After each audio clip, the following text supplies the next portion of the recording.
Liar, liar! So where are you, Carmela? What? I'm in, where am I? Bath, right? Yeah. Isang mapagpalayang hapon po, narito tayo sa bansang Inglaterra, sa Roman Bath. Nandito tayo sa pinakasentro ng kanilang museo. Tagalog ang Tagalog po, matayan ako. Long story short, we're in England. Narito makikita nyo ang mga tubig na dating ano bang magandang term? Pinaliliguan. Mas maganda eh, hindi ko na alam. Pinaliliguan, sige na, ng mga katutubo. Sino ba yung mga Romans? Sino nga ba sila?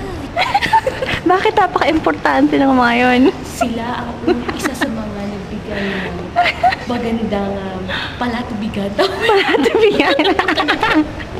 Romans took a bath in it, okay? Ano ba engineering? Inhinyero. Inhinyero. Inhinyero.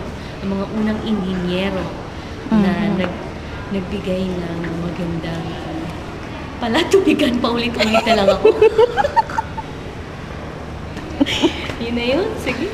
Okay. Is that it?